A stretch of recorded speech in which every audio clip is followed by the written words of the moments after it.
قال الله تبارك وتعالى في القرآن المجيد والفرقان الحميد فأعوذ بالله من الشيطان الرجيم بسم الله الرحمن الرحيم الذين يؤمنون بالغيب ويقيمون الصلاة ومما رزقناهم ينفقون وقال الله تعالى في مقام آخر أولئك على هدى من ربهم وأولئك هم المفلحون صدق الله مولانا العظيم وصدق رسوله النبي الأمين المتين الكريم ونحن على ذلك لمن الشاهدين والشاكرين والحمد لله رب العالمين وقال الله تعالى في شأن حبيبه إجلالا وإكراما إن الله وملائكته يصلون على النبي يا أيها الذين آمنوا صلوا عليه وسلموا تسليما اللهم صل على سيدنا وشفيعنا وحبيبنا ونبينا ومولانا محمد وبارك وسلم.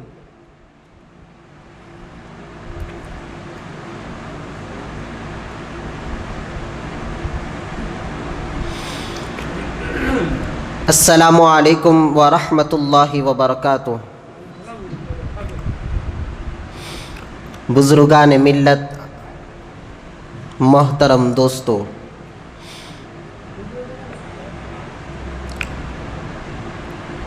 اللہ سبحانہ و تعالی کا بے انتہا شکر احسان ہے کہ اللہ تبارک و تعالی نے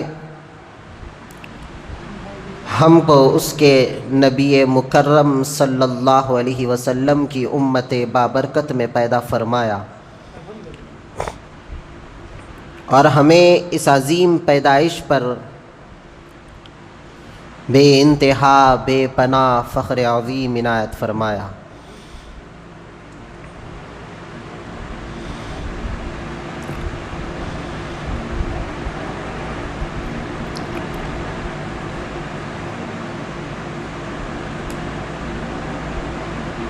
اللہ تعالیٰ کے بندوں میں مختلف چال اور ڈھنگ کے بندے بھی ہیں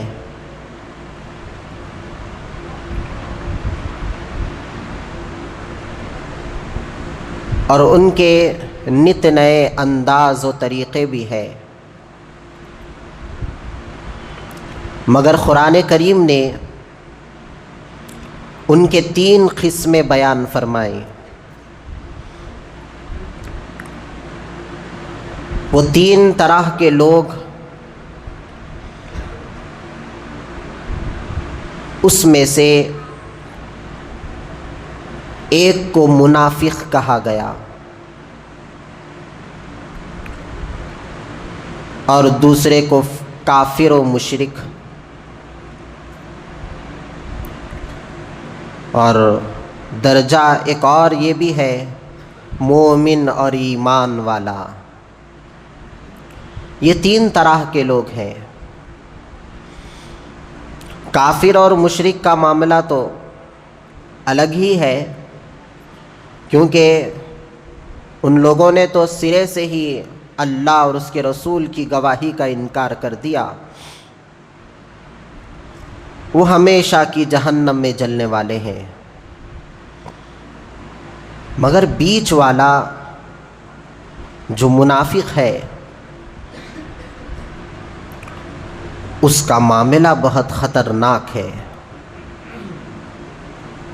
کیونکہ یہ کافر بھی نہیں ہے اور پکا مسلمان بھی نہیں ہے، درمیانی حصے کا ہے. اور آقائے دو جہاں صلی اللہ علیہ وسلم کے زمانے میں یہ لوگوں کی بہت کثرت تھی. کفار کے پاس جب جاتے تو کہتے کہ ہم تمہارے ساتھ ہیں، ہم تم آپس میں دوست ہیں، تم ہم ایک ہی یونٹ کے ہیں، ہمارا اور تمہارا تعلق جیسا پہلے تھا ابھی بھی ویسا مضبوط ہے. پھر جب ایمان والوں کے پاس آتے، صحابہ کے پاس آتے، تو کہتے نہیں نہیں ہم ان سے مذاق کر رہے تھے. ان کے پاس جاتے تو یہ کہتے کہ وہ بیوقوف لوگ ہیں ایمان والے، وہ غیب پر ایمان لاتے ہیں، ان کے معبود کو انہوں نے دیکھا نہیں، محمد عربی صلی اللہ علیہ وسلم کی ذات والا کو انہوں نے دیکھا اور مر مٹ گئے، وہ لوگ بیوقوف ہے، تم لوگ عقل مند ہو، میں تمہارے ساتھ ہوں.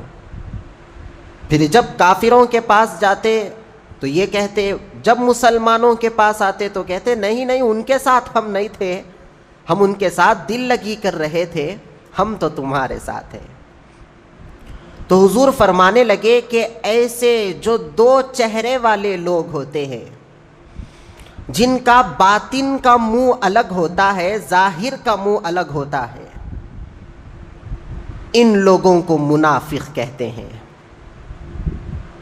اور ایسے لوگوں کے لیے اللہ تبارک و تعالیٰ نے ایسی سزا جہنم میں رکھی ہے جو سزا کافر اور مشرک کو بھی نہیں ہے. اس سے خطرناک سزا ان لوگوں کو ہے جو دو چہرے رکھنے والے ہیں. وہ دور صحابہ کا تھا، وہ دور آقائے دو جہاں صلی اللہ علیہ وسلم کا تھا، مگر آج کے زمانے میں ہم نت نئے انداز کے لوگوں کو دیکھ رہے ہیں. چہرے بدلنا یہ مسلمانی شیوا نہیں ہے. ایمان والے کی، مومن کی شناخت اور علامت یہی ہوتی ہے کہ وہ باطن میں جیسا رہتا ہے ظاہر کو بھی اسی طرح دکھاتا ہے. یہ ایمان والے کی سب سے بڑی نشانی ہے. یاد رکھے، اب ہم اپنے گریبان میں غور کرنے کی ضرورت ہے. کیا میں ایمان والا ہوں؟ میں مومن ہوں؟ میں بندے مسلمان ہوں یا پھر نہیں ہوں؟ میرا چہرہ جیسا باطن میں ہے ویسا ظاہر میں بھی ہے؟ اب یہ ہمیں سوچنے کی ضرورت ہے. جب کبھی چہرہ بدلنے کا خیال آ جائے، جب کبھی باطن میں جو ہماری خرابی ہے اور ظاہر میں اچھائی دکھا رہے ہیں، فوری دل میں یہ بات کو لا لے، میں منافق ہوں. ایمان والوں کو کہیں بھی نہیں کہا گیا کہ وہ دو چہرے والے ہوتے ہیں. ایمان اور مومن کا معاملہ اللہ کے رسول اور اللہ کے پاس بہت بڑا ہے. اب یہ جو روزہ ہم رہ رہے ہیں، یہ روزہ منافق کو اور ایمان کو پہچان کرنے والا روزہ ہے. یہ روزہ ایمان کی اور منافقت کی پہچان کراتا ہے. بہت بڑی بات ہے، سمجھنے والوں کے لیے ہے. جس طرح ظاہر کو ہم نے بدل لیا، کھانے پینے سے رک گئے، جھوٹ اور غیبت سے، چغلیوں سے، برائیوں سے ہم اپنے ظاہر کو تو پاک کر لیے. غور کریں، کیا ہمارا باطن بھی ویسا ہے یا پھر لوگوں کو دھوکہ دیتے ہم پھر رہے ہیں؟ نفاق یہیں سے شروع ہوتا ہے. جیسا ہی چاند نظر آ گیا، ارے لوگوں کی اتنی کثرت کیسے ہو گئی؟ یہ لوگ تو پہلے مسجدوں کو نہیں آتے تھے. سال میں جیسا ہی رمضان کا چاند ختم ہو گیا، عید الفطر کا چاند نظر آ گیا، عید کی نماز پڑھ لیا، مسجد کو الوداع کہہ کر چلا گیا. پھر جیسا ہی رمضان المبارک کا چاند نظر آیا، کہاں سے مسجد کی یاد آ گئی بتائیے؟ کہاں سے خدا کی یاد آ گئی؟ کہاں سے وہ رسول کی یاد آ گئی؟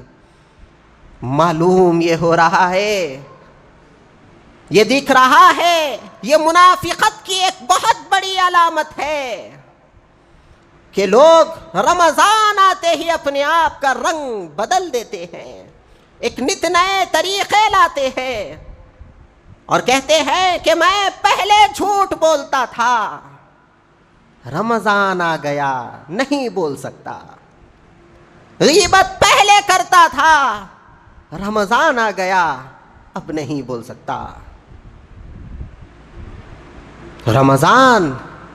رمضان کے لیے جھوٹ چھوڑ دیا، غیبت چھوڑ دیا، چغلیاں چھوڑ دیا، گالی گلوچ چھوڑ دیا، برائی کو رمضان کے لیے چھوڑ دیا۔ وہ جو سال کے 11 مہینے تھے، وہ سال کے 11 مہینے تیرے کہاں گئے؟ جب کیا برائی کرنے کی اجازت تھی؟ جب جھوٹ بولنے کی اجازت تھی؟ جب غیبت اور چغلی کرنے کی اجازت تھی؟ جب نہیں تھی تو ابھی بھی نہیں ہے، ہمیشہ کے لیے وہ چیز ناجائز اور حرام ہی ہے۔ تو اس سے معلوم ہو رہا ہے 11 مہینے ہمارے رنگ الگ ہوتے ہیں، رمضان جیسے ہی آ گیا ہم نے اپنے رنگ کو بدل دیا، پھر رمضان جیسے ہی جائے گا پھر ہم اپنا اصلی چہرہ دکھائیں گے جو حقیقت میں ہمارا چہرہ ہے۔ دیکھیے یہ بہت بڑی چیز ہے، نفاق کا بہت بڑا معاملہ ہے۔ جیسا باطن میں ہے باطن کو سنوارے، ظاہر کو بھی سنوارے۔ ظاہر کو کوئی دیکھ رہا ہو یا نہ دیکھ رہا ہو، اللہ ظاہر کو نہیں دیکھتا، وہ باطن کو دیکھتا ہے، وہ دل کے حالات کو دیکھتا ہے، وہ دل کی نیتوں کو دیکھتا ہے۔ کیا دیکھتا ہے ہمارا پروردگار؟ یہ دیکھتا ہے رمضان آتے ہی میرا بندہ شریر سے شریف ہو گیا، کیا واقعی میرے بندے کے دل میں بدلنے کی چاہت ہے؟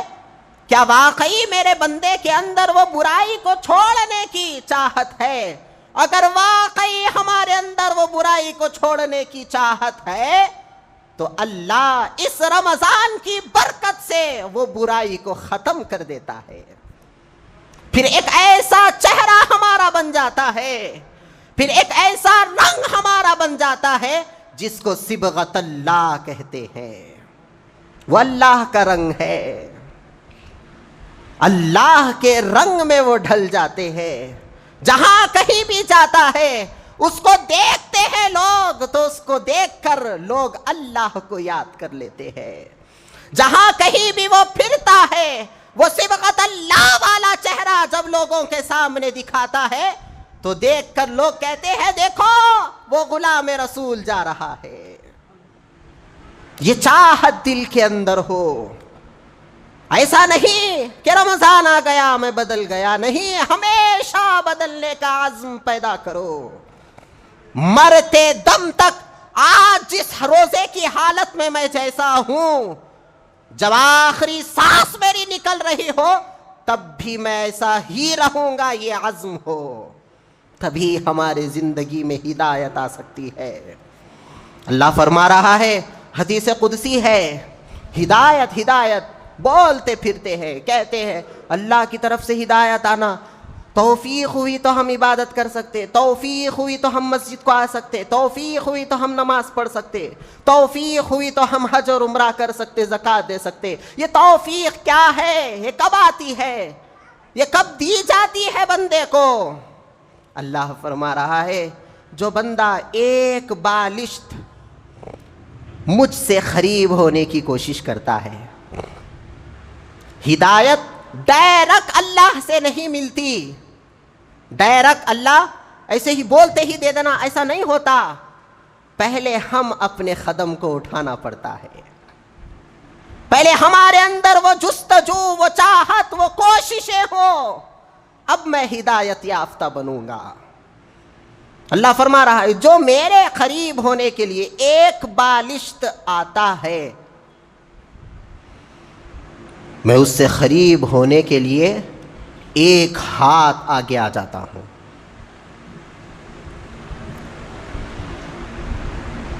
یہیں پر معلوم ہو رہا ہے پہلے ہم اپنا قدم اٹھانا ہے، ہم پہلے اس مقام میں پہنچنے کی جستجو کوشش یہ پہلے ہم کرنا ہے.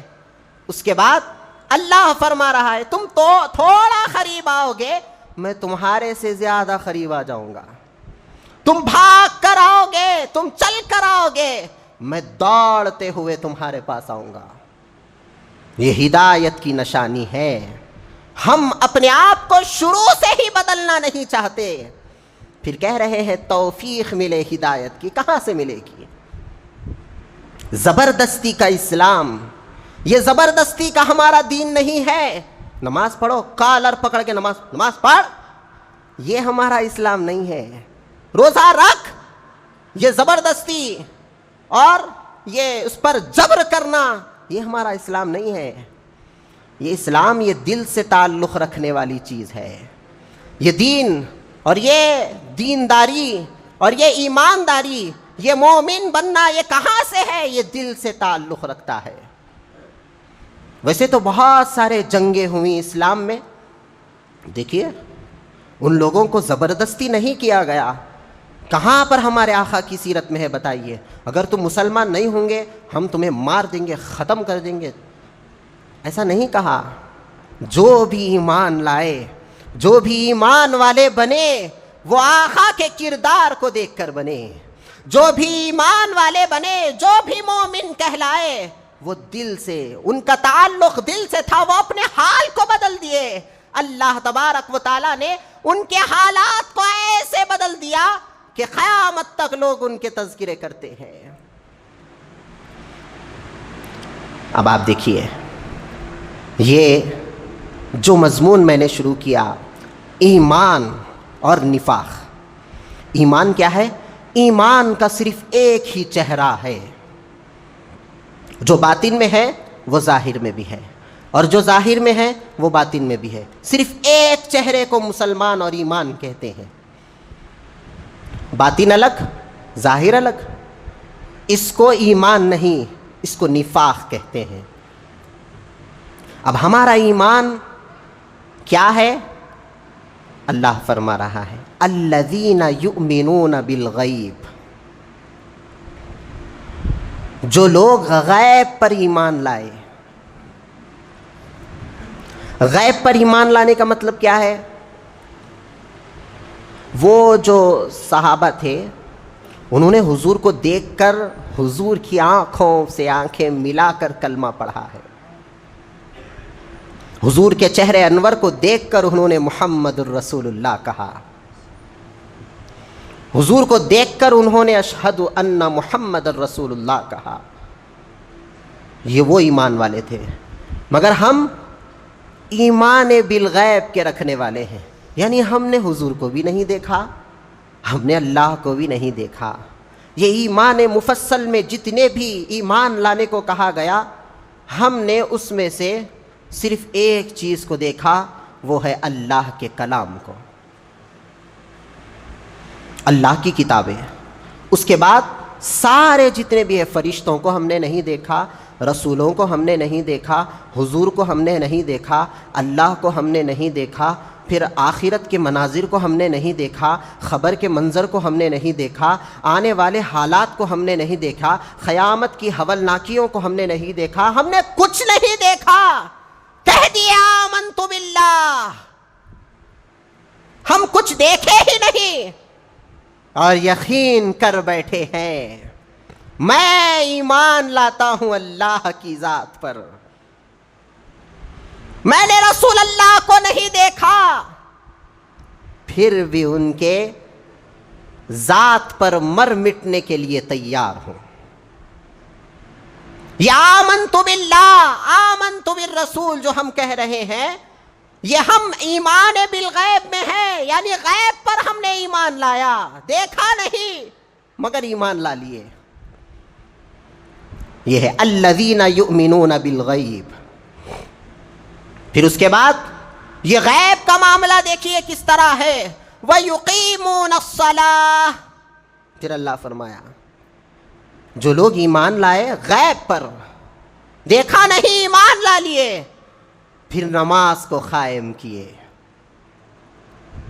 یہ نماز, یہ طریقہ یہ کہاں سے سیکھا ہم نے؟ یہ بھی تو غیب ہے، یہ بھی تو ہم نے پڑھ کر، کتابوں میں پڑھ کر، اپنے باپ داداؤں کو دیکھ کر، اپنے استاد کو دیکھ کر ہم نے یہ نماز سیکھی۔ کیا رسول اللہ نے ہم کو یہ نماز سکھائی؟ نہیں۔ وہ چلتے چلتے جیسا ہی اسلام ہم تک پہنچا، جیسا ہمارے باپ نے نماز پڑھی ہم نے ویسے ہی نماز پڑھی، جیسا ہمارے استاد نے نماز پڑھی ہم نے ویسے ہی نماز پڑھی۔ وَيُقِيمُونَ الصَّلَاةَ، نماز بھی قائم کر رہے ہیں تو اس میں بھی ایمان یہی ہے کہ یہ نماز میراج المومنین ہے، یہ یقین رکھتے ہوئے، اور اللہ سامنے ہے، میرے سامنے اللہ ہے، اور میں اس کے سامنے کھڑا ہوا ہوں، اور میں اس کے سامنے سجدہ کر رہا ہوں، یہ یقین رکھتے ہوئے، حالانکہ دیکھ نہیں رہا مگر یقین دل میں ہے، وہ ایمان بالغیب کا، اور یہ یقین رکھتے ہوئے کہہ دیا کہ اللہ میرے سامنے ہے۔ وَيُقِيمُونَ الصَّلَاةَ، یہ دو درجے ہو گئے، ایک غیب پر ایمان لانا، پھر ایک نماز پڑھنا۔ وَمِمَّا رَزَقْنَاهُمْ يُنْفِقُونَ، پھر اللہ فرمایا جو ایمان غیب پر لائے، جو نماز قائم کیے، پھر ہمارے دیے ہوئے میں سے ہماری راہ میں خرچ کیے۔ واہ کیا شان ہے! کلام اللہ کا انداز دیکھیے کتنا نرالا ہے۔ صبح کل ہم جو کام پر گئے، کون دیے ہم کو تنخواہ؟ تنخواہ مزدوری کون دیے؟ بولو بھائی، کون دیے؟ سیٹھ صاحب دیے۔ تنخواہ کون دیا؟ سیٹھ لا کے دیا بھائی، مزدوری انہیں دیا۔ پھر اللہ فرما رہے ہیں ہم دیے۔ وَمِمَّا رَزَقْنَاهُمْ، ہمارے دیے ہوئے میں سے خرچ کرتے ہیں ہماری راہ میں۔ تو اللہ کہہ رہا ہے میں نے تم کو دیا، ہمارا یہ ایمان ہے۔ ظاہراً وہ سیٹھ دے رہا ہے مگر اس کو ذریعہ بنا کر اللہ ہمیں دے رہا ہے۔ ہمارے غیب کا معاملہ کس طرح ہے دیکھیے۔ اسی لیے حضور واقعی معمولی طور پر نہیں ارشاد فرمائے کہ اے صحابہ تم تو مجھے دیکھ کر ایمان لا رہے ہو، تم تو معجزات کو دیکھ کر ایمان لا رہے ہو، ایسے ایمان والے بھی ہوں گے، ان کا ایمان عجیب ہی طرح کا ایمان ہوگا، عجیب ایمان کے رکھنے والے ہوں گے، نہ انہوں نے اللہ کو دیکھا ہوگا نہ رسول اللہ کو دیکھا ہوگا، مگر ان کا ایمان ایسا ہوگا جب کبھی اللہ اور اس کے رسول کا نام ان کے سامنے لیا جائے گا وہ اپنی گردنوں کو کٹانے سے بھی گریز نہیں کریں گے۔ ہمارا ایمان یہ ہے، کیا ایمان کی روشنی کو آقا دو جہاں نے ہمارے دلوں میں جگہ دی ہے، دلوں میں منور کی ہے۔ وَمِمَّا رَزَقْنَاهُمْ، اللہ کہہ رہا ہے میں نے تم کو وہ دیا جو تمہارے پاس ہے، اب تم کیا کرو؟ وہ میرے دیے ہوئے میں سے اسی کو ہماری راہ میں پلٹا دو، پلٹاؤ اس میں سے تھوڑا بہت، میں نے تم کو دیا اور تم اس میں سے ہماری راہ میں خرچ کرو۔ یہ تین درجے ہیں دیکھیے، ایک تو غیب پر ایمان لائے، پھر ایک وَيُقِيمُونَ الصَّلَاةَ نماز قائم کیے، پھر اس کے بعد اللہ کے دیے ہوئے میں سے اللہ کی راہ میں خرچ کر دیے۔ پھر اللہ آگے فرما رہا ہے اولئک علی ھدی من ربہم، اے ہدایت کے چاہنے والوں، اے ہدایت کو طلب کرنے والوں، آؤ ہدایت کہاں ہے ہم بتاتے ہیں۔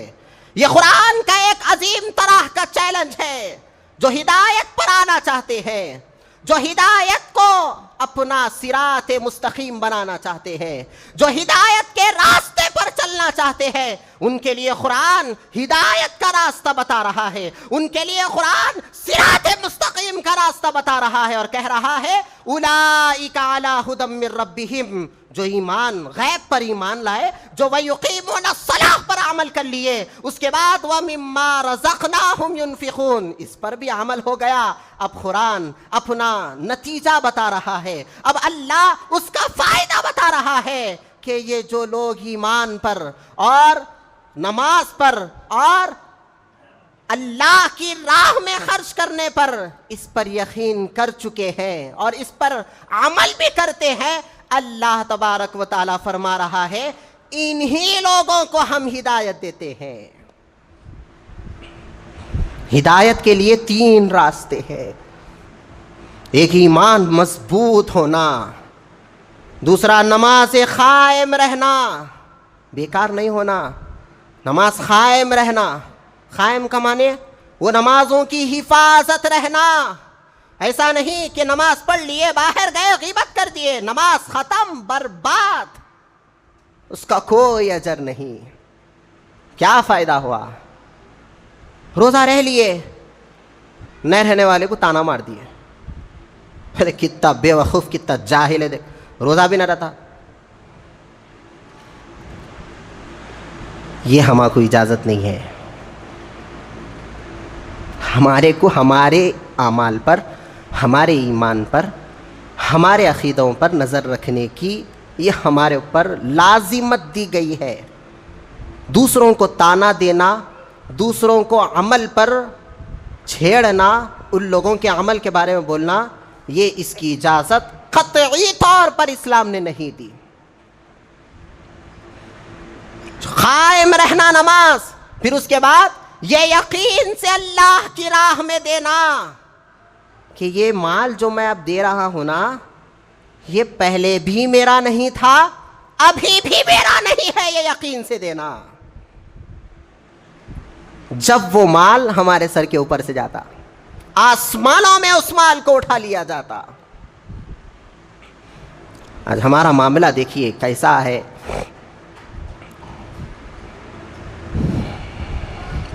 اللہ کی راہ میں دینے کے لیے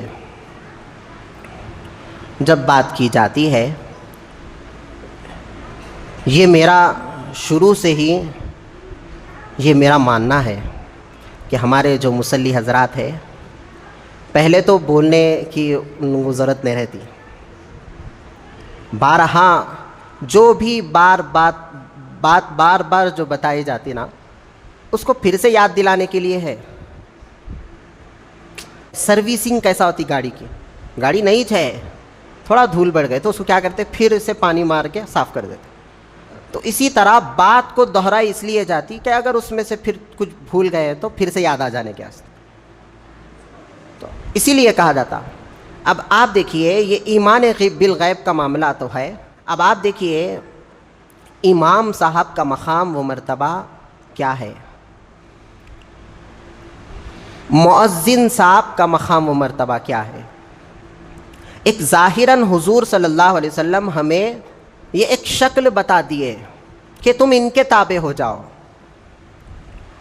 مؤذن کو ایک ظاہری شکل میں حضور صلی اللہ علیہ وسلم کی طرف سے ایک اذان کی اجازت مل گئی کہ اس کے بلاوے پر تم آ جاؤ۔ اب وہ دور میں دیکھیے آپ، بلال رضی اللہ عنہ کی اذان ہوتی تھی اور نماز پڑھانے والے امام الانبیاء ہوتے تھے، تو حضور نے وہاں سے یہ امامت کو اور مؤذن کو یہ تقسیم کیا امت میں، اور کہا کہ اے لوگو، جس طرح یہ میرے جانثار میری اقتداء کرتے ہیں، جو کوئی بھی قیامت تک آنے والے اماموں کی اقتداء میں رہتا ہے، اس نے ظاہراً اس امام کی اقتداء کی، مگر بباطن اس کا اگر دیکھا گیا تو اس نے میری اقتداء کی۔ یہ اسلام کا اصلی روپ اور اصلی چہرہ ہے جو آپ کو کوئی نہیں بتائے ہوں گے اب تک۔ پھر اس کے بعد یہ مؤذن جو ہمیں اذان دے کر، پکار کر، اپنے وقت کو دے کر ہمیں جو بلا رہا ہے ہماری آخرت کی فکر کرتے ہوئے، تو یہ اصل میں آواز مؤذن کی ہے۔ اگر اس کا پس منظر دیکھا جائے، اس کا باطن اگر ہم دیکھا جائے، تو یہ بلال رضی اللہ عنہ اذان دے رہے ہیں۔ یہ ہمارا اسلام کا تصور ہے، یہی ایمان بالغیب ہے، دیکھا نہیں مگر یقین کر لیا۔ امام بھی ایک انسان ہے، اس کے ساتھ بھی انسانی حالات لگے ہوئے ہیں، ٹھیک ہے۔ لوگوں کا یہ کہنا ہے کہ امام ایک فرشتہ صفت ہو، اس کے پاسٹ میں اور اس کے ظاہر میں کچھ بھی عیب نہیں رہے، یہ لوگوں کا تصور ہے۔ ٹھیک ہے، جب ہمارا تصور یہ نماز کے اندر آ جائے گا تو پھر ہماری نماز بیکار ہے۔ نماز دیکھیے، آپ کی نماز کو آپ امام کے کاندھوں پر سپرد کرتے ہوئے آپ اپنی نمازوں کو امام کے حوالے کر دیے، کہہ دیے کہ یہ امام صاحب جو نماز پڑھا رہے ہیں، اگر یہ 5 رکوع کریں گے تو بھی میں 5 رکوع کرتا ہوں، انہوں 10 سجدے کرے تو بھی میں 10 سجدے کرتا ہوں۔ یہ مثال ہے، ایسا ہوتا نہیں، مثال ہے۔ اقتدا یہاں تک ہے، اگر امام نے زیادہ سجدے کر دیے، بتائیے مجال ہے کہ ہم نماز توڑ کر چلے جائیں؟ امام صاحب تیسری رکعت میں بیٹھ گئے، چوتھی کے لیے نہیں اٹھے۔ لقمہ دینا ایک حد تک لوگ دیں گے، اگر ایمان اسی پر اڑ جائے، بتائیے کون ہے امام کو اٹھانے والا؟ یہی شان حضور نے بتایا۔ اب یہ بتانے کی وجہ کیا ہے کہ ہمارے معاشرے میں اماموں کی عزت ہونا، اماموں کی عزت کس طرح سے ہونا کہ جب کبھی ان کی زبان سے کوئی بات نکل جائے یا پھر وہ کچھ بولے ایمانی جذبے کی حلاوت سے، تو اس بات کو یہ یقین کے ساتھ اپنے دل میں اتار لینا کہ ہمارے امام صاحب جو بھی بولے اس پر ہمارا ایمان ہے۔ برخاست، ہمارے امام صاحب نے یہ کہہ دیا، اب اس کے بعد کوئی حجت نہیں چاہتے۔ اب اس کے اوپر دلیلیں پوچھنا، اس بولے کیسا، ہم آپ کو ایسا بولتے،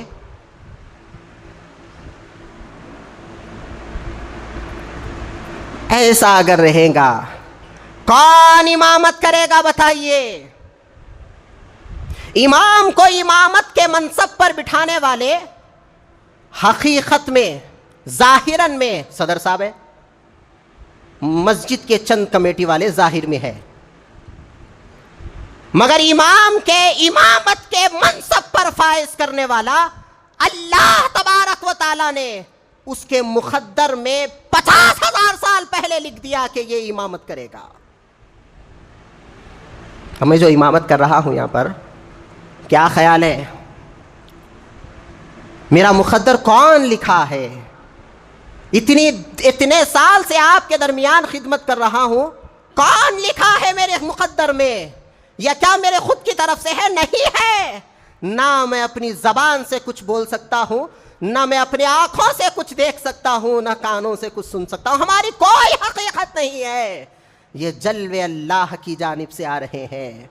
اللہ تبارک و تعالی نے مؤذن ہو یا امام ہو، ان کو جو منصب پر بٹھانے والا ہے، یہ اللہ نے مقدر میں ان کے لکھ دیا ہے۔ اب وہ چاہے جب تک امامت کرے، جب تک مؤذن رہے۔ ہمارا یہ کام ہونا کہ جب کبھی امام کی اور مؤذن کی زبان سے جو بھی بات نکلے، برا نہیں ماننا۔ اگر برا لگے نفس کو، سمجھ لینا یہ ہمارے نفس کی جانب سے ہے، اور یہ ہمارے اندر یہ برائی ہے، اسی لیے ہمیں یہ چبھ رہی ہے۔ برائی اگر کسی کے پاس نہیں ہے، اب اس کے سامنے بولے، انہیں پہلے سے بے فکر ہو جاتا ہے، میرے اندر کچھ بھی ہے نہیں ایسا۔ چبھتا کس کو؟ لگتا کس کو ہے؟ اس کو لگتا ہے جس کے نفس پر پہلے سے وہ داغ بیٹھے ہوا ہے۔ یہی بات ہے دوستو۔ ایسا نہیں ہے کہ رمضان کے اخیر میں، دیکھیے اب یہ مول صاحب، مؤذن صاحب ہو یا پھر میں ہوں، آپ کے درمیان خدمت کر رہے ہیں، تو آپ کا سب سے بڑا یہ کام ہے کہ ہماری اس مسجد کو یا پھر دوسری مساجدیں ہوں، وَمِمَّا رَزَقْنَاهُمْ يُنْفِقُونَ، اللہ نے جو فرمایا ہے اسی مقام کے لیے فرمایا ہے، اور کہہ رہا ہے پروردگار کہ جو ہم نے تمہیں عطا کیا ہے اس میں سے ہماری راہ میں دو گے تو کیا ہوگا؟ تم اولئک علی ھدی من ربہم، تمہیں اس کے ذریعے سے ہدایت ملے گی، وَأُولَئِكَ هُمُ الْمُفْلِحُونَ، اگر تمہیں ہدایت مل گئی تمہاری آخرت کامیاب ہے، فلاح پانے والی ہے، اس کے علاوہ کچھ نہیں۔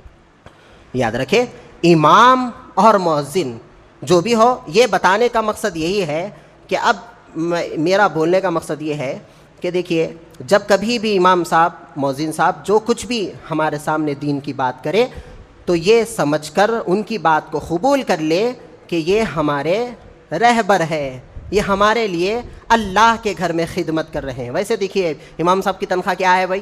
مؤذن صاحب کی تنخواہ کیا ہے؟ کئی کو کر رہے لگا۔ اگر تنخواہ کے لیے کوئی اگر امامت کرے، خدا حافظ، یہاں نہیں ملتا وہ۔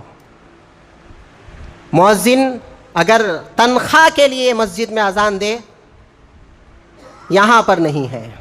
یہاں پر کیا ہے؟ اپنے نفس کو پہلے ختم کرنا ہے، اپنے پیسوں کی عیاشیوں کو اور اپنی چاہتوں کو اور اپنے خواہشوں کو یہاں پر آنے سے پہلے قربان کرنا ہوگا۔ اس کے بعد منصب ملتا ہے، اس کے بعد مقام ملتا ہے۔